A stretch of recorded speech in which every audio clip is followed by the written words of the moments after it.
25 years అబ్బాయి badminton ఆడుతూ heart అటాక్‌తో చనిపోయారు.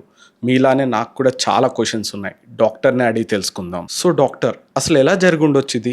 ఇది కార్డియాక్ అరెస్ట్, హార్ట్ అటాక్ కాదు. Okay. So cardiac arrest and heart attack ఒకటి కాదా? కార్డియాక్ అరెస్ట్ అంటే అక్కడికక్కడ పేషెంట్ కళ్ళు తిరిగి పడిపోతారు. అదే హార్ట్ అటాక్ అంటే పేషెంట్ నార్మల్గా చూస్తూ ఉంటారు, చెస్ట్ పెయిన్ అని చెప్తారు, చాలా చెమటలు పడుతూ ఉంటాయి, ఆయాస పడుతూ ఉంటారు. సో హార్ట్ అటాక్లో అట్లీస్ట్ పేషెంట్ని మనం హాస్పిటల్ వరకు తీసుకెళ్లేంత టైం ఇస్తుంది. కానీ కార్డియాక్ అరెస్ట్ అలా కాదు. వెంటనే సిపిఆర్ ఇవ్వకపోతే అక్కడికక్కడే డెత్ అవుతారు. సో వచ్చినప్పుడు ఏం చేయాలి? కార్డియాక్ అరెస్ట్ అయితే ఇమీడియట్గా కార్డియో పల్మనరీ రిసస్టేషన్ అంటే సిపిఆర్ చేయాలి.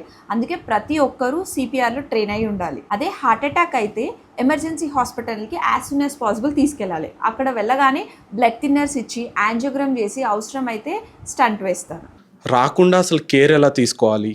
కార్డియాక్ అరెస్ట్ రాకుండా ఉండాలి అంటే వాటి ట్రిగర్స్ని అవాయిడ్ చేయాలి. అంటే సివియర్ డిహైడ్రేషన్, ఎలక్ట్రోలైట్ ఇంబ్యాలెన్స్, రెగ్యులర్గా కార్డియాక్ చెకప్స్ చేసుకుంటూ మన అండర్లైన్ హార్ట్ కండిషన్ ఎలా ఉంది అనేది చూసుకోవాలి. అదే హార్ట్ అటాక్స్ రాకుండా ఉండాలి అంటే లైఫ్ స్టైల్ మోడిఫికేషన్ చేయాలి. అంటే weight, balanced diet, stress, sleep, ఒకవేళ షుగర్, బీపీ, కొలెస్ట్రాల్ లాంటివి ఏమైనా ఉంటే వాటిని కంట్రోల్లో పెట్టుకోవాలి. ఓకే, ఇప్పుడు మనకు ఒక బేసిక్ ఐడియా వచ్చింది. ఈ వీడియో ఎంతమందికి పాసిబుల్ అయితే అంతమందికి షేర్ చేద్దాం. అట్లీస్ట్ ఒక్క లైఫ్ అయినా సేవ్ చేయగలుగుతాం.